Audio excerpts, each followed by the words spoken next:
Shalom, Barakatah Yahweh, Barakatah Yahushua, Call Hello Yahweh Bashmal Shah, Bashem Kadash, and double honors to the apostles and elders of Great Millstone that taught me this truth, and much respect to the Akim out there laboring in his work, and also to the believers scattered across the four corners of the earth, the hopefully elect, and the USA.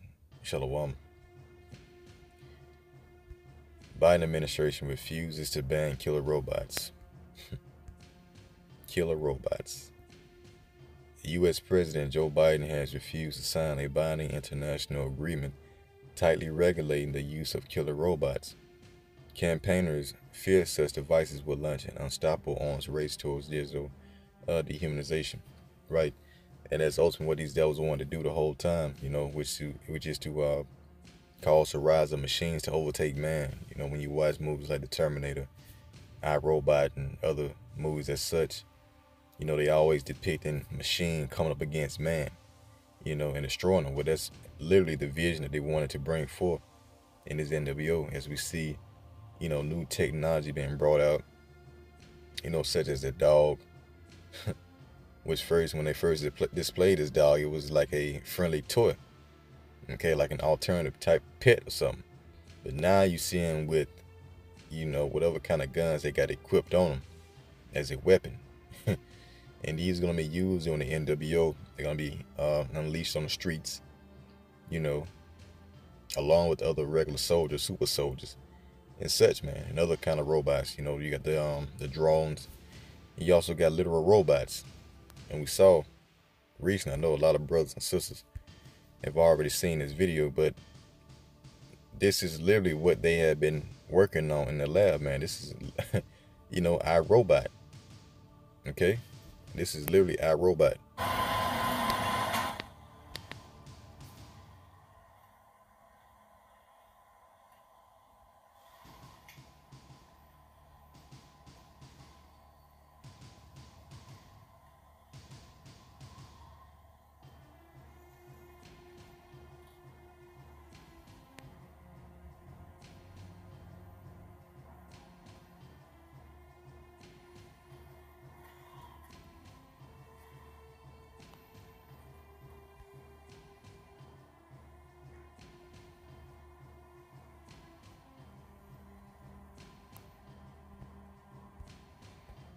And that shit is lifelike as hell. I'm talking about no glitches, fluid movement and all that. So Esau been in the lab cooking, and he's gonna bring these type of things out within this NWO. They already been using, similar type equipment overseas, to assist the troops over there. But that stuff is gonna be unleashed on a whole new level over here in Babylon the Great, once they really implement martial law. So let me read some of this real quick, and we'll get into the scriptures. It says, fears of killer robots have intensified as countries adopt advanced robotic technology, from Boston Dynamics, four-legged dog bots, beloved by police departments and feared by the civilians whose streets they share, to full-on artificial intelligence. Facial recognition. Okay, that's another big thing, facial recognition. And that's why when you or on all these social media sites, you take all your selfies and stuff like that. Also when you download apps, you give certain apps permission to go into your phone and to get your pics with it. They're doing nothing but gather information. And they know everything about you. So when these bots come up on you and they scan your face is already in the database as a, your profile is going to be pulled up, So all along, they've been planning for this very moment. So facial recognition has also run up against public outcry, with some cities opting to ban it altogether, while companies like Amazon reach out to authorities in an effort to be the first to market the terrifying tech. The bots have been used on the battlefield, reportedly in terrorist incidents in the Middle East, and by the Australian military, among others. While entities deploying such systems may keep them quiet to avoid spooking the populist, human rights groups like Amnesty International have sought to raise their profile with grisly public awareness campaigns such as recent contests to see if a target could avoid being detected by a killer AI in 10 seconds. All right. So this is what they want roaming the streets in this man's new fourth industrial revolution, as you say. And these going to be used to bring in that NWO. Okay, so that's why we're going to have to need Yahweh Shai. That's why we need Yahweh Shai. And it's got a script to say, you know, let's get that real quick. The book of Mark, 13th chapter. And verse 19, it says, "For in those days shall be affliction, such as was not from the beginning of the creation, which the Most High created until this time, and neither shall be." Okay, that's ultimately going to be capped off with the nuclear destruction. But before that, okay, it says, "And except that the Lord had shortened those days, no flesh should be saved. But for the elect's sake whom he had chosen, he hath shortened the days." So eventually, ultimately, the elect will be preserved from the said perils. Okay, no matter what this man brings forth. Matter of fact, let me see. Should have said, "Further not his wicked devices." Alright, let's see. That's a good one. Psalm 37:7. It says, "Rest in the Lord Yahweh Ba'Shem El Shai, and wait patiently for him, and fret not thyself because of him that prospereth in his way, because of the man who bringeth wicked devices to pass." Alright, so as we see, Esau on the left hand is fulfilling his blessing of the sword. You know, so he's literally just showing you that the Lord is in control, because he was given this blessing of, you know, creating all this new technology, all these new weapons and stuff, all this space weapons and stuff. It looks like this man cannot be taken down, but the Lord literally raised him up just to show his power through him, because he looks like a god up on earth right now. So Revelation 6:4, "And there went out another horse that was red, another power that was red, representing Esau, and power was given to him." You see, so this power, this man's blessing of the sword, was given to him, that set the wrong to take peace off the earth, right? It's like to take peace from the earth, and that they should kill one another. And it was given unto him a great sword. You see, so he was given all this carnal technology, this artificial intelligence, you know, just to fulfill the left hand side of the Most High. Okay, so no matter what this man brings forth, you understand, you got to know that the Lord's going to have to bring in his right hand to combat that shit, because it ain't no way that the elect can be saved from this man without some kind of divine intervention. Esau knows everything. As it says in the book of Ezekiel, you know, the 28th chapter, it says, verse 3, it says, "Behold, thou art wiser than Daniel. There is no secret that they can hide from thee." So there's no secret that we can hide from Esau. He is the illuminated one right now on the left hand side. So everything that we do is tracked. You know, this man got cameras on the phone, all right? The speaker box listens to what you say. He tracks you through your movements throughout the day. You know, so it's like he understands you almost more than you understand yourself.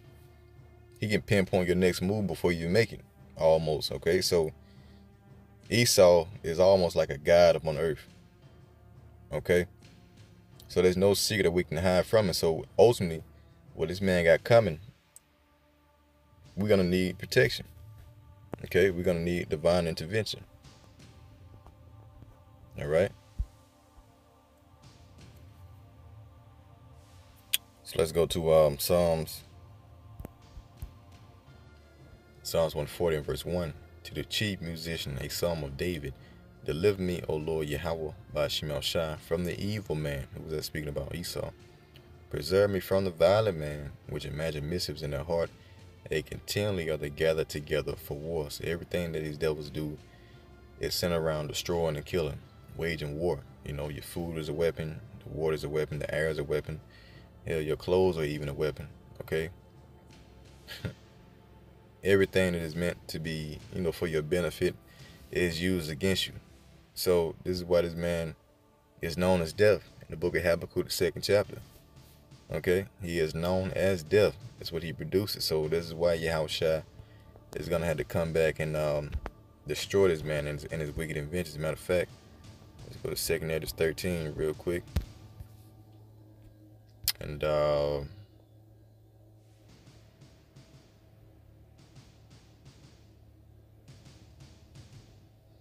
start at verse 29. It says, behold, the days come when the Most High will begin to deliver them that are upon the earth, speaking about the elect. And he shall come to the astonishment of them that dwell on the earth, right? And one shall undertake to fight against another, and one city against another, and one place against another, and one people against another, and one ram against another. You're going to have the chariots fighting these so-called, fighter jets or whatnot, and the war in heaven, okay? It says, and the time should be when these things should come, and the sign shall happen, which I have showed thee, that then my son shall be declared, whom thou sawest is a man ascending. Okay. And I want to skip down. Verse 37. It says, and this my son shall rebuke the wicked inventions of those nations, right? He's going to destroy all these bots and all these, war machines that these damn devils have created. It says, which for their wicked life are fallen into the tempest, and shall lay before them their evil thoughts, and the torments where they shall begin to be tormented, which are like unto a flame, and he shall destroy them without labor by the law, which is like unto me, right? So that's ultimately going to be over there in the east, when the Lord is going to destroy all these nations. They're going to be gathered into the valley of Yehoshaphat, the valley of judgment, and he's going to destroy those nations for the controversy of Zion, all right? So let's go back to 2nd Esdras, the 8th chapter, and verse 27. All right, it says, regard not the wicked inventions of the heathen, but the desire of those that keep thy testimonies and afflictions. So the Lord has his eyes upon the hopeful elect, all right, the elect who are regarding his testimonies and their afflictions. The ones that are enduring in his faith, they're going to be saved from this trouble. So think not upon those that have walked faintly before thee, but remember them which according to thy will have known thy fear. Let it not be thy will to destroy them which have lived like beasts, because we have all lived like beasts, right? But to look upon them that have clearly taught thy law. Okay? Take thou no indignation at them which are deemed worse than beasts, but love them always that put their trust in thy righteousness and glory. So we're asking for deliverance from the sword, which is, which is Esau. Psalm 17:13. It says, arise, O Lord, Yahweh Bashim Shai, and disappoint him, and cast him down to deliver my soul from the wicked, which is thy sword. So Esau is nothing more than a whipping stick of the Most High, and he's going to use Esau to wage war against, the 2/3 mainly, all right?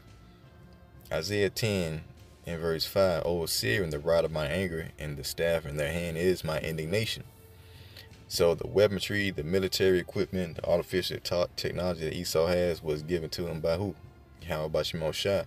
So that is the indignation of the Lord. Verse 6, he says, I will send him against an hypocritical nation, the 2/3, and against the people of my wrath will I give him a charge, to take the spoil and to take the prey and to tread them down like the mire in the streets. Okay, it's going to be just like that Terminator scene in the opening. They're going to be tread down like the mire of the streets. Okay. So let's skip on down.